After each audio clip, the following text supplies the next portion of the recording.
Praise lord. ದೇವರ ನಾಮಕ್ಕೆ ಸ್ತೋತ್ರವಾಗಲಿ. ನಿಮ್ಮೆಲ್ಲರನ್ನು ಯೇಸು ಕ್ರಿಸ್ತನ ಸುಮಧುರವಾದ ನಾಮದಲ್ಲಿ ನಾನು ವಂದಿಸುವಳಾಗಿದ್ದೇನೆ. ಇವತ್ತಿನ ದಿನದಲ್ಲಿ ದೇವರು ಈ ವಾಕ್ಯವನ್ನು ಕೊಡ್ಲಿಕ್ಕಾಗುವಂತೆ ಕೊಟ್ಟಂತ ಈ ಕೃಪಾ ಸಮಯಕ್ಕಾಗಿ ನಾನು ದೇವರಿಗೆ ಸ್ತೋತ್ರವನ್ನು ಸಲ್ಲಿಸ್ತೇನೆ. ಇವತ್ತಿನ ವಾಕ್ಯದ ಧ್ಯಾನಕ್ಕಾಗಿ ನಾನು ಆರಿಸಿಕೊಂಡಿರುವಂತಹ ದೇವರ ವಾಕ್ಯದ ಭಾಗ ಅದು ಮತ್ತಾಯನ ಬರೆದ ಸುವಾರ್ತೆ 26ನೇ ಸಂಧಿ 36ರಿಂದ 41 ವಚನಗಳು. ಮತ್ತಾಯನ ಬರೆದ ಸುವಾರ್ತೆ 26ನೇ ಸಂಧಿ 36ರಿಂದ 41 ವಚನಗಳು. Matthews chapter 26 verse 36 to 41. ಯೇಸು ಗೆತ್ಸೆಮನೆ ತೋಟದಲ್ಲಿ ಪ್ರಾರ್ಥಿಸುವಾಗ ಯೂದನು ಆತನನ್ನು ಶತ್ರುಗಳಿಗೆ ಹಿಡುಕೊಟ್ಟದ್ದು.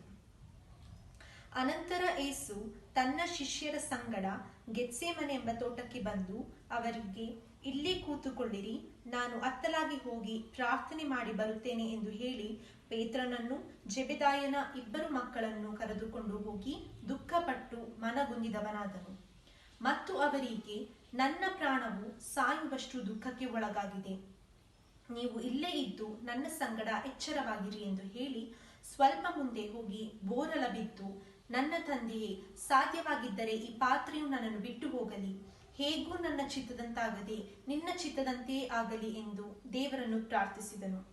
ಆಮೇಲೆ ಆ ಶಿಷ್ಯರ ಬಳಿಗೆ ಬಂದು ಅವರು ನಿದ್ರೆ ಮಾಡುವುದನ್ನು ಕಂಡು ಪೇತ್ರನಿಗೆ, ಹೀಗೋ 1 ಗಳಿಗೆಯಾದರೂ ನನ್ನ ಸಂಗಡ ಎಚ್ಚರವಾಗಿರಲಾರಿರ, ಶೋಧನೆಗೆ ಒಳಗಾಗದಂತೆ ಎಚ್ಚರವಾಗಿದ್ದು ಪ್ರಾರ್ಥಿಸಿರಿ, ಮನಸ್ಸು ಸಿದ್ಧವಾಗಿದೆ ಸರಿ, ಆದರೆ ದೇಹಕ್ಕೆ ಬಲ ಸಾಲದು ಎಂದು ಹೇಳಿದನು.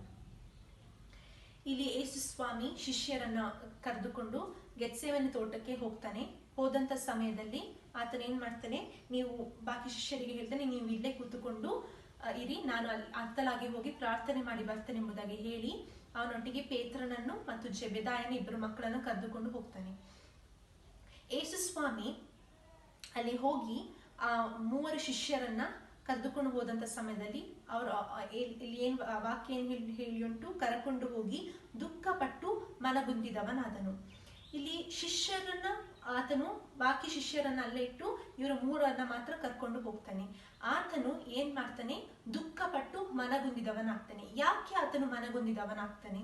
ಯಾಕಂತ ಹೇಳಿದ್ರೆ ಆತನಿಗೆ ತಂದೆಯಾದ ದೇವರು ಇನ್ನೇನು ಸ್ವಲ್ಪ ಸಮಯದಲ್ಲಿ, ಕೆಲವೇ ಕ್ಷಣಗಳಲ್ಲಿ ಆತನು ಕೆಳಗೆ ವಾಕ್ಯವನ್ನು ನಾವು ಓದಿಕೊಂಡು ಹೋಗುವುದಾದ್ರೆ ಉಂಟು, ದುರ್ಜನರ ಕೈಗೆ, ಮನುಷ್ಯ ಕುಮಾರನು ದುರ್ಜನರ ಕೈಗೆ ಒಪ್ಪಿಸಲ್ಪಡ್ಲಿಕ್ಕಿದ್ದಾನೆ ಎಂಬುದಾಗಿ ವಾಕ್ಯ ಉಂಟು. ಅಂದ್ರೆ ಯಾಕೆ ಮನಗುಂದುತ್ತಾನೆ ಎಂಬುದಾಗಿ ಹೇಳುವುದಾದ್ರೆ, ಇಲ್ಲಿ ದುರ್ಜನರು, ಯಾರು ಈ ದುರ್ಜನರು ಅಂದ್ರೆ ದುಷ್ಟ ಆಲೋಚನೆಗಳನ್ನು, ದುಷ್ಟ ಕಾರ್ಯಗಳನ್ನು, ವಂಚನೆ, ಮೋಸ, ಕಪಟ ಇವುಗಳನ್ನೇ ತುಂಬಿಕೊಂಡಿರುವವರು ಈ ದುಷ್ಟ ಜನರಾಗಿರ್ತಾರೆ, ದುರ್ಜನರಾಗಿರ್ತಾರೆ. ಇಂಥ ಜನರ ಕೈಗೆ ಒಪ್ಪಿಸಲ್ಪಡ್ಲಿಕ್ಕಿದ್ದಾನೆ. ಆದ್ರೆ ಯಾಕೆ ಆತನು ಮನಗುಂದಬೇಕು? ಯಾಕಂತ ಹೇಳಿದ್ರೆ ಆತನು ಯಾವ ತಪ್ಪನ್ನು ಮಾಡದೆ ತಾನು ಎಂತ ಒಂದು ಘೋರವಾದ ಮರಣವನ್ನು, ಶ್ರಮೆಯನ್ನು ಅನುಭವಿಸ್ಲಿಕ್ಕಿದ್ದಾನೆ ಎಂಬುದಾಗಿ ಆತನು ತಂದೆಯಾದ ದೇವರು ತನ್ನ ಮಗನಿಗೆ ಆಲ್ರೆಡಿ ತಿಳಿಯಪಡಿಸಿದ್ದ. ಯಾಕಂತ ಹೇಳಿದ್ರೆ ದೇವರ ವಾಕ್ಯ ಹೇಳ್ತದೆ, ಆತನು ಪ್ರಾರಂಭದಲ್ಲಿ ಅಂತ್ಯವನ್ನು ಕಂಡಂತ ದೇವರು ನಮ್ಮ ಯೇಸು ಸ್ವಾಮಿ ಆಗಿದ್ದಾನೆ. ಆದುದರಿಂದ ಆತನು ಎಂಥ ಮರಣವನ್ನು ಅನುಭವಿಸ್ಲಿಕ್ಕಿದ್ದಾನೆ ಎಂಬುದಾಗಿ ತಿಳಿದುಕೊಂಡು ಮನಗುಂದಿದವನಾಗಿ, ಯಾಕಂದ್ರೆ ಆತನು ಏನು ತಪ್ಪನ್ನು ಮಾಡಲಿಲ್ಲ. ನಮ್ಮ ಜೀವಿತದಲ್ಲಿಯೂ ಕೂಡ ಅನೇಕ ಸಾರಿ ನಾವು ಏನನ್ನು ತಪ್ಪು ಮಾಡದೆ ನಾವು ಯಾವಾಗ ಮನಗುಂದುತ್ತೇವೆ ಅಂದ್ರೆ ಎಲ್ಲವನ್ನ ಕಳ್ಕೊಂಡಂತ ಸಮಯದಲ್ಲಿ ನಾವು ಮನಗುಂದಿದವರಾಗ್ತೇವೆ. ಯಾವುದು ತಿನ್ಲಿಕ್ಕೆ ಬೇಡ, ಉಣ್ಲಿಕ್ಕೆ ಬೇಡ, ನಮ್ಮ ಎಲ್ಲ ಸ್ಥಿತಿಗತಿಗಳು ಅದು ಹದಗೆಟ್ಟು ಹೋಗಿರ್ತದೆ. ಇಂಥ ಸಮಯದಲ್ಲಿ ನಾವು ದೇವರ ಬಳಿಗೆ ಬರ್ತೇವೆ. ಅಂದ್ರೆ ದೇವರ ಮಾತನ್ನ ನಾವು ಮನಗುಂದಿದಾಗ ಪ್ರಾರ್ಥನೆ ಮಾಡುವುದೇ ಬೇರೆ, ಅಥವಾ ಸಂತೋಷದಿಂದ ಪ್ರಾರ್ಥನೆ ಮಾಡುವುದೇ ಅದು ಬೇರೆ ಆಗಿರ್ತದೆ. ಇಲ್ಲಿ ಯೇಸು ಸ್ವಾಮಿ ಮನಗುಂದಿದವನಾಗಿ ದುಃಖಪಟ್ಟು ದೇವರ ಬಳಿಗೆ ಬಂದು ಪ್ರಾರ್ಥನೆಯಲ್ಲಿ ತನ್ನನ್ನು ತಾನು ದೇವರಿಗೆ ಒಪ್ಪಿಸಿಕೊಟ್ಟು ಇಲ್ಲಿ ಮನಗುಂದಿದವನಾದನು ಮತ್ತು ಅವರಿಗೆ, ನನ್ನ ಪ್ರಾಣವು ಸಾಯುವಷ್ಟು ದುಃಖಕ್ಕೆ ಒಳಗಾಗಿದೆ. ಇಲ್ಲಿ ಆತನು ಏನ್ ಮಾಡ್ತಾ ಇದ್ದಾನೆ, ನೀವು ಇಲ್ಲೇ ಇದ್ದು ನನ್ನ ಸಂಗಡ ಎಚ್ಚರವಾಗಿರಿ ಎಂಬುದಾಗಿ ಯೇಸುಸ್ವಾಮಿ ಶಿಷ್ಯರಿಗೆ ಹೇಳ್ತಾನೆ. ಈ ಯೇಸುಸ್ವಾಮಿ ತನ್ನ ಹೃದಯದ ಮಾತನ್ನು, ಪರಲೋಕದ ಮಾತುಗಳನ್ನು, ವಾಕ್ಯಗಳನ್ನು ತನ್ನ ಹೃದಯದಿಂದ ಭಾರವಾದ ಹೃದಯದಿಂದ ಆತನು ಶಿಷ್ಯರಿಗೆ ಹೇಳ್ತಾ ಇದ್ದಾನೆ. ಆದ್ರೆ ಶಿಷ್ಯರು ಏನ್ ಮಾಡ್ತಾ ಇದ್ದಾರೆ, ಇಲ್ಲಿ ಅದನ್ನ ಈ ಕಿವಿಯಿಂದ ಕೇಳಿ ಈ ಕಿವಿಯಿಂದ ಬಿಡ್ತಾ ಇದ್ದಾರೆ. ಯಾಕಂತ ಹೇಳಿದ್ರೆ ಅಲ್ಲಿ ಶಿಷ್ಯರಿಗೆ ಯೇಸುಸ್ವಾಮಿ 3.5 ವರ್ಷ ಸೇವೆ ಮಾಡಿದಾಗಲೂ ಕೂಡ ಯೇಸುಸ್ವಾಮಿ ಅನೇಕ ಮಾತುಗಳನ್ನು ಶಿಷ್ಯರಿಗೆ ಹೇಳಿದ. ಆದ್ರೆ ಶಿಷ್ಯರು ಯಾವುದನ್ನು ಕೂಡ ಅದನ್ನ ತಕೊಳ್ಳಿಲ್ಲ. ಈ ಕಿವಿಯಿಂದ ಕೇಳಿ ಈ ಕಿವಿಯಿಂದ ಬಿಟ್ರು. ಇಲ್ಲಿ ಆತನು ಯೇಸು ಸ್ವಾಮಿ ಶಿಷ್ಯರನ್ನ ಪರೀಕ್ಷೆ ಮಾಡೋದಕ್ಕೋಸ್ಕರ ಶಿಷ್ಯರ ಮೇಲೆ ಒಂದು ನಂಬಿಕೆಯನ್ನು ಇಟ್ಟ. ಏನ್ ಹೇಳಿದ, ನೀವು ಇಲ್ಲೇ ನನ್ನ ಸಂಗಡ ಇದ್ದು ಎಚ್ಚರವಾಗಿರಿ ಎಂಬುದಾಗಿ ಹೇಳಿ ಹೋಗ್ತಾನೆ. ಆದ್ರೆ ಶಿಷ್ಯರು ಏನ್ ಮಾಡ್ತಾರೆ, ಅಲ್ಲಿ ಅವರು ನಿದ್ದೆಗೆ ಒಳಗಾಗ್ತಾರೆ. ಶಿಷ್ಯರು ಅದೇ ರೀತಿ ನಮ್ಮ ಜೀವಿತದಲ್ಲಿ ಕೂಡ ಆತನು ಒಂದು ನಂಬಿಕೆಯನ್ನು ಇಟ್ಟಿರ್ತಾನೆ. ಈ ನಂಬಿಕೆಗೆ ನಾವು ಪಾತ್ರರಾಗಿದ್ದೇವೆ. ನಮ್ಮ ಜೀವಿತದಲ್ಲಿಯೂ ಕೂಡ ಆತನು ನನ್ನ ಮಗಳು ನನ್ನ ಬಳಿಗೆ ಬರ್ತಾರೆ, ಪ್ರಾರ್ಥನೆ ಮಾಡ್ತಾರೆ ಎಂಬುದಾಗಿ ಆತನು ನಮ್ಮ ಮೇಲೆ ಒಂದು ನಂಬಿಕೆಯನ್ನು ಇಟ್ಟಿದ್ದಾನೆ. ಒಂದು ಉದ್ದೇಶದ ಮೇರೆಗೆ ಲೋಕಕ್ಕೆ ಕಳುಹಿಸಿಕೊಟ್ಟಿದ್ದಾನೆ. ಶಿಷ್ಯರು ಮಾಡಿದಾಗೆ ನಾವು ಮಾಡ್ತೇವಾ ಅಥವಾ ದೇವರ ನಂಬಿಕೆಗೆ ನಾವು ಒಳಗಾಗ್ತೇವಾ? ನಮ್ಮನ್ನು ನಾವು ಪ್ರಶ್ನೆ ಮಾಡಿಕೊಳ್ಳುವ. ಇಲ್ಲೇ ಇದ್ದು ನನ್ನ ಸಂಗಡ ಎಚ್ಚರವಾಗಿರಿ ಎಂದು ಹೇಳಿ ಸ್ವಲ್ಪ ಮುಂದೆ ಹೋಗಿ ಬೋರಲ ಬಿದ್ದು ಅಂದ್ರೆ ಏನು? ಅಡ್ಡ ಬಿದ್ದು ದೇವರಿಗೆ ತನ್ನನ್ನು ಸಂಪೂರ್ಣವಾಗಿ ಒಪ್ಪಿಸಿಕೊಡ್ತಾನೆ. ಯಾಕಂತ ಹೇಳಿದ್ರೆ ಆತನು ಮನುಷ್ಯನಾಗಿ ಲೋಕಕ್ಕೆ ಬಂದ. ದೇವರ ಚಿತ್ತದಂತೆ ದೇವರ ಉದ್ದೇಶ ನೆರವೇರಬೇಕಾದ್ರೆ ಆತನು ಮೊದಲನೇದಾಗಿ ತನ್ನನ್ನು ತಾನು ದೇವರಿಗೆ ಸಮರ್ಪಿಸಿಕೊಟ್ಟ. ತನ್ನ ಭಾರವಾದ ಹೃದಯದಿಂದ ಬಂದು ಅಡ್ಡ ಬಿದ್ದು ಬೋರಲ ಬಿದ್ದು, ನನ್ನ ತಂದೆಯೇ ಸಾಧ್ಯವಾಗಿದ್ದರೆ ಈ ಪಾತ್ರೆಯು ನನ್ನನ್ನು ಬಿಟ್ಟು ಹೋಗಲಿ. ನನ್ನ ತಂದೆಯೇ ಸಾಧ್ಯವಾಗಿದ್ದರೆ, ಯಾಕೆ ವರ್ಡ್ ಅನ್ನ ಹೇಳಿದ ಸಾಧ್ಯವಾಗಿದ್ದರೆ? ಯಾಕಂತ ಹೇಳಿದ್ರೆ ನನ್ನ ಮತ್ತು ನಿಮ್ಮ ಆ ಪಾಪಗಳು ಶಾಪಗಳು ಅಷ್ಟು ಘೋರವಾಗಿತ್ತು.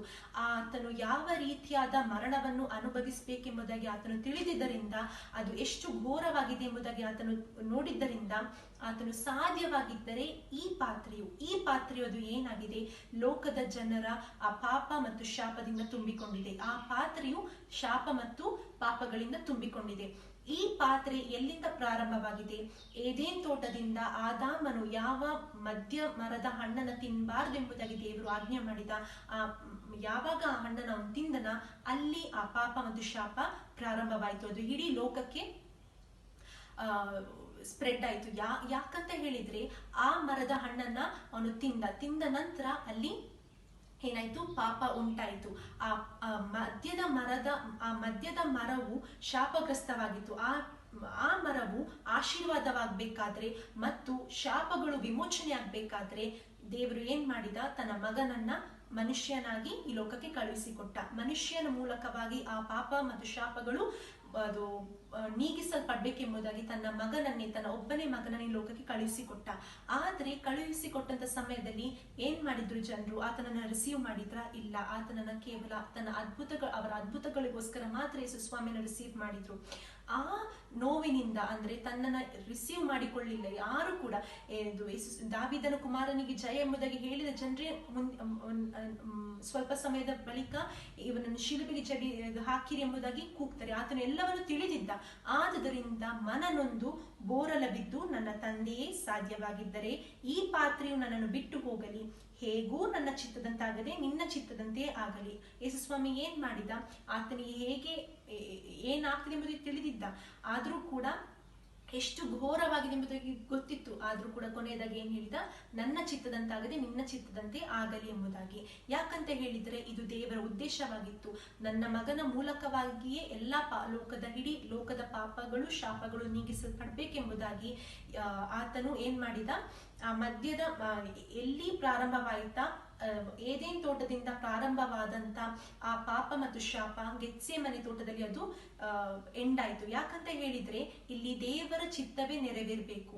ನಮ್ಮ ಜೀವಿತದಲ್ಲಿಯೂ ಕೂಡ ಅಷ್ಟೇ. ದೇವರು ನಮ್ಮನ್ನ ಒಂದು ಉದ್ದೇಶಪೂರ್ವಕವಾಗಿ ಕಳಿಸಿಕೊಟ್ಟಿರುವುದಾದ್ರೆ ನಮ್ಮ ಆಲೋಚನೆ ಪ್ರಕಾರ ಹೋಗದೆ ನಾವು ಏನ್ ಮಾಡ್ಬೇಕು? ದೇವರಿಗೆ ನಮ್ಮನ್ನ ನಾವು ಒಪ್ಪಿಸಿಕೊಡ್ಬೇಕು. ಇಲ್ಲಿ ಶಿಷ್ಯರು ಏನ್ ಮಾಡಿದ್ರು? ಒಂದು ಕಿವಿಯಿಂದ ಕೇಳಿ ಇನ್ನೊಂದು ಕಿವಿಯಿಂದ ಬಿಟ್ರು. ನಾವಾದ್ರೂ ಏನ್ ಮಾಡ್ತಾ ಇದ್ದೇವೆ? ನಮ್ಮನ್ನ ಒಮ್ಮೆ ಆಲೋಚಿಸಿ ನೋಡುವ ಎಂದು ದೇವರನ್ನು ಪ್ರಾರ್ಥಿಸಿದನು. ಆಮೇಲೆ ಆ ಶಿಷ್ಯರ ಬಳಿಗೆ ಬಂದು ಅವರು ನಿದ್ದೆ ಮಾಡುವುದನ್ನು ಕಂಡು ಪೇತ್ರನಿಗೆ, ಹೀಗೋ ಒಂದು ಗಳಿಗೆ ಆದರೂ ನನ್ನ ಸಂಗಡ ಎಚ್ಚರವಾಗಿರಲಾರಿನ.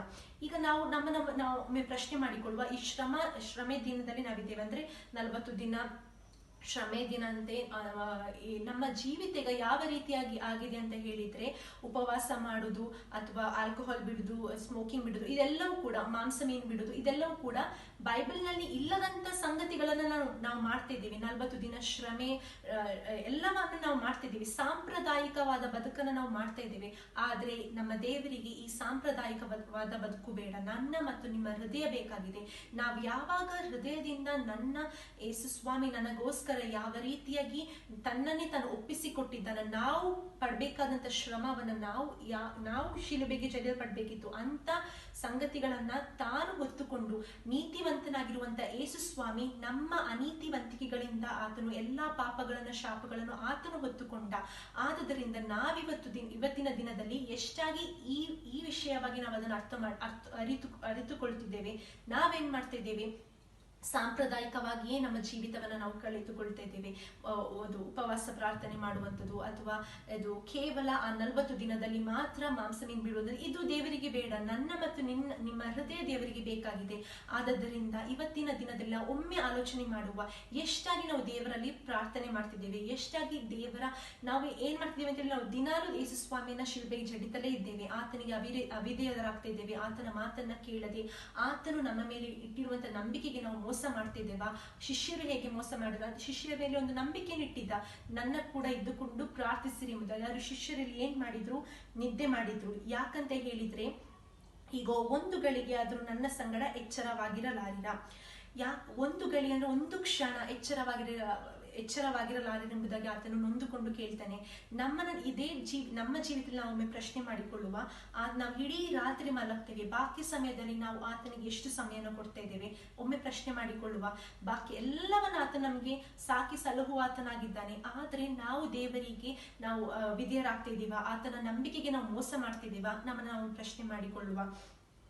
ಶೋಧನೆಗೆ ಒಳಗಾಗದಂತೆ ಎಚ್ಚರವಾಗಿದ್ದು ಪ್ರಾರ್ಥಿಸಿರಿ. ಯಾಕೆ ಆತನು ಶಿಷ್ಯರನ್ನ ಕರೆದುಕೊಂಡು ಹೋದ? ಯಾಕಂತ ಹೇಳಿದ್ರೆ ಆತನು ತಿಳಿದಿದ್ದ ಸೈತಾನನು ಶೋಧಿಸುವ ಆತನಾಗಿದ್ದಾನೆ. ದೇವರ ವಾಕ್ಯವೇ ಹೇಳ್ತದೆ, ಸೈತಾನನು ಕದ್ದುಕೊಳ್ಳುವುದಕ್ಕೂ, ಹಾಳು ಮಾಡುವುದಕ್ಕೂ, ಕೊಯ್ಯುವುದಕ್ಕೂ, ನಾಶ ಮಾಡುವುದಕ್ಕೂ ಬರ್ತಾನೆ ಹೊರತು ಮತ್ತಾವುದಕ್ಕೂ ಬಾರನು. ಆತನು ತಿಳಿದಿದ್ದರಿಂದ ಶಿಷ್ಯರನ್ನ ಕರೆದುಕೊಂಡು ಹೋಗಿ ಶೋಧನೆಗೆ ಒಳಗಾಗದಂತೆ ಪ್ರಾರ್ಥಿಸಿರಿ ಎಂಬುದಾಗಿ ಹೇಳ್ತಾನೆ. ಆದ್ರೆ ಶಿಷ್ಯರು ಏನ್ ಮಾಡ್ತಾರೆ? ಅಲ್ಲಿ ನಿದ್ದೆ ಮಾಡ್ತಾರೆ. ಯಾಕಂತ ಹೇಳಿದ್ರೆ ಅವರ ಆತ್ಮಿಕವಾದ ಕಣ್ಣುಗಳು ಮುಚ್ಚಲ್ಪಟ್ಟಿತ್ತು. ಶಾರೀರಿಕವಾದ ಕಿವಿಗಳಿಂದಲೇ ಕೇಳ್ತಿದ್ರು, ಶಾರೀರಿಕವಾದ ಕಣ್ಣುಗಳು ಕೂಡ ಮುಚ್ಚಲ್ಪಟ್ಟಿದ್ರು, ನಿದ್ರಾವಸ್ಥೆಯಲ್ಲಿದ್ರು. ಹೇಗೆ ಆದಾಮನು ಮರದ ಹಣ್ಣನ್ನು ತಿಂದ ನಂತರ ಆತ್ಮಿಕವಾದ ಕಣ್ಣುಗಳು ಮುಚ್ಚಲ್ಪಟ್ಟಿತ್ತು, ಅದೇ ರೀತಿಯಾಗಿ ಇಲ್ಲಿ ಶಿಷ್ಯರ ಆತ್ಮಿಕವಾದ ಕಣ್ಣುಗಳು ಕೂಡ ಮುಚ್ಚಲ್ಪಟ್ಟಿತ್ತು. ಮನಸ್ಸು ಶೋಧನೆಗೆ ಒಳಗಾಗದಂತೆ ಎಚ್ಚರವಾಗಿದ್ದು ಪ್ರಾರ್ಥಿಸಿರಿ. ಮನಸ್ಸು ಸಿದ್ಧವಾಗಿದೆ ಸರಿ, ಆದರೆ ದೇಹಕ್ಕೆ ಬಲ ಸಾಲದು. ಮನಸ್ಸು ಸಿದ್ಧವಾಗಿದೆ. ಮನಸ್ಸು ಅಂದ್ರೆ ಯಾವುದು? ನಮ್ಮ ಹೃದಯವಾಗಿದೆ. ಎಷ್ಟೋ ಸಾರಿ ನಾವು ಒಮ್ಮೆ ಆಲೋಚನೆ ಮಾಡ್ತೀವಿ, ದೇವರ ವಾಕ್ಯವನ್ನು ಕೇಳ್ತೇವೆ, ಆಗ ನಾವು ಹೇಳ್ತೇವೆ, ನಾನು ದೇವರ ಬಳಿಗೆ ಬರಬೇಕು, ದೇವರ ವಾಕ್ಯವನ್ನು ಕೇಳಬೇಕು, ದೇವರ ಚಿತ್ತದಂತೆ ನಾನು ನಡಿಬೇಕು, ಅನುಸರಿಸಿಕೊಂಡು ಹೋಗ್ಬೇಕು, ನಾವು ಮನಸ್ಸು ಮಾಡ್ತೇವೆ. ಆದ್ರೆ ಏನ್ ಮಾಡ್ತದೆ? ಈ ಫ್ಲೆಶ್, ಈ ನಮ್ಮ ಶರೀರ ಅದಕ್ಕೆ ಬಿಡುವುದಿಲ್ಲ. ಯಾಕಂತ ಹೇಳಿದ್ರೆ ಈ ಶರೀರ ಬೇಗ ಶೋಧನೆಗೆ ಒಳಗಾಗ್ತದೆ. ಆದುದರಿಂದ ನಾವು ಯಾವತ್ತೂ ಕೂಡ ಮನಸ್ಸು ಸಿದ್ಧವಾಗಿದೆ, ಅದರ ದೇಹಕ್ಕೆ ಬಲ ಸಾಲದು ಎಂಬುದಾಗಿ ಆತನು ಹೇಳಿ ತಿರುಗಿ 2ನೇ ಸಾರಿ ಆತನು ಪ್ರಾರ್ಥನೆ ಮಾಡ್ಲಿಕ್ಕೆ ಹೋಗ್ತಾನೆ. ಇದನ್ನ ನಾನು ಯಾಕೆ ಹೇಳ್ತಿದ್ದೇನೆ ಅಂತ ಹೇಳಿದ್ರೆ, ಎಷ್ಟೋ ಸಾರಿ ನಾವೇನ್ ಮಾಡ್ತೇವೆ, ನಮ್ಮ ಶಾರೀರಿಕವಾದ ಕಣ್ಣಿನಿಂದ ನಾವು ನೋಡ್ತೇವೆ, ಶಾರೀರಿಕವಾದ ಕಿವಿಗಳಿಂದ ನಾವು ಕೇಳ್ತೇವೆ. ಆದ್ರೆ ಇಲ್ಲಿ ಯೇಸು ಸ್ವಾಮಿ ತನ್ನ ಆತ್ಮಿಕವಾದ ಆತ್ಮದಿಂದ ಆತನು ಮಾತನಾಡ್ತಿದ್ದೇನೆ, ಆದ್ರೆ ಶಿಷ್ಯರು ಅದನ್ನ ಕೇಳ್ತಾನೆ ಇಲ್ಲ. ಇವತ್ತು ನಾವು ಶಿಷ್ಯರನ್ನ ನಾವು ನಮಗೆ ಕಂಪೇರ್ ಮಾಡಿಕೊಳ್ಳುವ, ನಾವು ಯಾವ ರೀತಿಯ ಕಣ್ಣಿನಿಂದ ನೋಡ್ತೀವಿ, ನಮ್ಮ ಆತ್ಮಿಕವಾದ ಕಣ್ಣುಗಳು, ಆತ್ಮಿಕವಾದ ಕಿವಿಗಳು ತೆರೆಯಲ್ಪಟ್ಟಿದ್ಯಾ? ನಮ್ಮ ಹೃದಯದಿಂದ ನಾವು ಆತನನ್ನ ರಿಸೀವ್ ಮಾಡಿಕೊಂಡಿದ್ದೇವಾ? ಯೇಸು ಸ್ವಾಮಿ ನಮಗೋಸ್ಕರ ಈ ಲೋಕಕ್ಕೆ ತನ್ನನ್ನೇ ತಾನು ಒಪ್ಪಿಸಿಕೊಟ್ಟ. ಆದ್ರೆ ಒಪ್ಪಿಸಿಕೊಟ್ಟದನ್ನ ಆತನು ನಾವು ಅದನ್ನ ಎಷ್ಟಾಗಿ ಅರ್ಥಕೊಂಡಿದ್ದೇವೆ? ಇವತ್ತಿನ ದಿನದಲ್ಲಿ ದೇವರ ಮಕ್ಕಳಾಗಿದ್ದುಕೊಂಡು ನಾವು ದೇವರಿಗೆ ಎಷ್ಟು ವಿಧೇಯರಾಗ್ತಿದ್ದೇವೆ? ದೇವರ ಆತ್ಮನ ಬಲದಲ್ಲಿ ನಾವಿದ್ದೇವಾ? ದೇವರ ಆತ್ಮನ ಸಹಾಯವನ್ನು ನಾವು ಕೇಳಿಕೊಳ್ತಿದ್ದೇವೆ? ನಮ್ಮನ್ನ ನಾವು ಒಮ್ಮೆ ಪ್ರಶ್ನೆ ಮಾಡಿಕೊಳ್ಳುವ. ಆದುದರಿಂದ ಕರ್ತನಲ್ಲಿ ಪ್ರಿಯ ದೇವ ಜನರೇ, ಯೇಸು ಸ್ವಾಮಿ ಎಂತ ಒಂದು ಘೋರವಾದ ಮರಣವನ್ನು, ಶ್ರಮೆಯನ್ನು ಅನುಭವಿಸಿದ್ದಾನ, ಅದು ಯಾರಿಗೋಸ್ಕರ, ಯಾತಕ್ಕೋಸ್ಕರ ಎಂಬುದಾಗಿ ನೀವು ತಿಳಿದಿದ್ದೀರಿ. ಇವತ್ತಿನಿಂದಲೇ, ಈ ಕ್ಷಣದಿಂದಲೇ ಮೊದಲು ನೀವು ನಿಮ್ಮನ್ನ ದೇವರಿಗೋಸ್ಕರ ಸಮರ್ಪಿಸಿಕೊಳ್ಳಿರಿ. ನಿಮ್ಮ ಆತ್ಮ, ಪ್ರಾಣ, ಶರೀರವು ದೇವರಲ್ಲಿ ಕಾಯಲ್ಪಡುವಂತೆ ನೀವು ಯಾವಾಗಲೂ ದೇವರಲ್ಲಿ ಕೇಳಿಕೊಳ್ಳಿರಿ. ಆತ ನಿಮ್ಮನ್ನು ನಡೆಸಿ ಎಲ್ಲದರಲ್ಲಿ ನಡೆಸುವಾತನಾಗಿದ್ದಾನೆ. ನ್ಯಾಯ ತೀರ್ಪು ನಮಗಿಲ್ಲ, ಯಾಕಂದ್ರೆ ನಾವು ನ್ಯಾಯ ತೀರ್ಪಿಗೆ ಒಳಗಾಗಬೇಕಿತ್ತು. ಆದ್ರೆ ನ್ಯಾಯ ತೀರ್ಪನ್ನು ಆತನು ಹೊತ್ತುಕೊಂಡ. ದೇವರು ತನ್ನ ಮಗನ ಮೂಲಕವಾಗಿ ಈ ಉದ್ದೇಶ ನೆರವೇರ್ಬೇಕೆಂಬುದಾಗಿ ಆತನ ಕಳಿಸಿಕೊಟ್ಟಾಗ ಯಾರು ಕೂಡ ಅವನನ್ನು ರಿಸೀವ್ ಮಾಡಿಕೊಳ್ಳಿಲ್ಲ. ಇವತ್ತಿನ ದಿನದಲ್ಲಿ ದೇವರ ವಾಕ್ಯದ ಮೂಲಕವಾಗಿ ಇದೆಲ್ಲವೂ ತಿಳಿಯಪಡಿಸಿದೆ. ಆದ್ರೆ ನಾವಿವತ್ತು ಏನ್ ಮಾಡ್ತಾ ಇದ್ದೇವೆ? ಸಾಂಪ್ರದಾಯಿಕವಾದ ಬದುಕನ್ನೇ ನಾವು ಜೀವಿಸ್ತಾ ಇದ್ದೇವೆ. ಕೇವಲ 40 ದಿನದಲ್ಲಿ ಮಾತ್ರ ಯೇಸು ಸ್ವಾಮಿಯ ಶ್ರಮೆ ಅದು ಯೇಸು ಸ್ವಾಮಿ ಯಾತಕ್ಕೋಸ್ಕರ ತನ್ನನ್ನು ತಾನು ಒಪ್ಪಿಸಿಕೊಟ್ಟೆಂಬುದಾಗಿ ನಾವು ಆಲೋಚನೆ ಮಾಡುವುದಾ? ಇಲ್ಲ, ಯಾವಾಗಲೂ ಪ್ರತಿದಿನ ಪ್ರತಿ ಕ್ಷಣ ಆತನ ಉದ್ದೇಶ ಏನಾಗಿತ್ತು, ಯಾತಕ್ಕೋಸ್ಕರ ದೇವರ ವಾಕ್ಯ ಹೇಳ್ತಿದೆ, ಅದು ಆತನು ರೋಮಾಪುರದಲ್ಲಿ ಉಂಟು, ನಿಮ್ಮ ದೇಹಗಳನ್ನು ದೇವರಿಗೆ ಮೀಸಲಾಗಿಯೂ ಮೆಚ್ಚುಗೆಯಾಗಿರುವ ಸಜೀವ ಯಜ್ಞವನ್ನಾಗಿ ಸಮರ್ಪಿಸಿರಿ, ಇದೇ ವಿವೇಕಪೂರ್ವಕವಾದ ಯಜ್ಞ ಎಂಬುದಾಗಿ ದೇವರ ವಾಕ್ಯ ಉಂಟು. ಇವತ್ತಿನ ದಿನದಲ್ಲಿ ನಮ್ಮ ದೇಹಗಳು ನಾವು ಏನ್ ಮಾಡ್ತಿದ್ದೇವೆ, ನಮ್ಮ ನಮ್ಮ ಆಲೋಚನೆ ಪ್ರಕಾರದಂತೆ ನಾವು ಹೋಗ್ತಾ ಇದ್ದೇವೆ. ಆದ್ರೆ ಇಲ್ಲಿ ದೇಹಕ್ಕೆ ಬಲ ಸಾಲದು, ಮನಸ್ಸು ಸಿದ್ಧವಾಗಿದೆ. ಕೆಲವೊಮ್ಮೆ ನಾವು ಆಲೋಚನೆ ಮಾಡಿಕೊಳ್ತೇವೆ, ನಮ್ಮ ಮನಸ್ಸು ಯಾವಾಗಲೂ ದೇವರಲ್ಲಿ ಹೃದಯದಿಂದ ದೇವರಿಗೆ ಒಪ್ಪಿಸಿಕೊಡ್ಬೇಕಂತ ನಾವು ಡಿಸೈಡ್ ಮಾಡ್ತೇವೆ. ಆದ್ರೆ ಏನಾಗ್ತದೆ, ಈ ಫ್ಲೆಶ್ ಉಂಟಲ್ಲ, ಇದು ನಮ್ಮನ್ನ ಇದು ಟೆಂಪ್ಟ್ ಮಾಡಿಸ್ತದೆ. ಯಾವುದು ಕೂಡ ಒಪ್ಪದಂತೆ ಅದು ಸೈತಾನನ್ನು ಶೋಧಿಸ್ತಾನೆ. ಆದ್ರಿಂದ ಸೈತಾನನ ಶೋಧನೆಗೆ ನಾವು ಒಳಗಾಗದಂತೆ ಯಾವಾಗಲೂ ಕೂಡ ನಾವು ದೇವರಲ್ಲಿ ಇದ್ದುಕೊಂಡು ದೇವರ ಹಸ್ತವನ್ನ ಕೇಳುವ, ಆತನು ನಮಗೆ ತನ್ನ ಹಸ್ತವನ್ನು ಚಾಚಿ ನನಗೂ ಮತ್ತು ನಿಮಗೋಸ್ಕರ ಆತನು ಎಲ್ಲವನ್ನು ಕೊಡಲು ಶಕ್ತನಾಗಿದ್ದಾನೆ. ದೇವರ ವಾಕ್ಯದ ಮೂಲಕವಾಗಿ ನಮ್ಮೊಬ್ಬೊಬ್ಬರನ್ನು ಹೇರಳವಾಗಿ ಆಶೀರ್ವದಿಸಿ ನಡೆಸಲಿ. ಆಮೇನ್.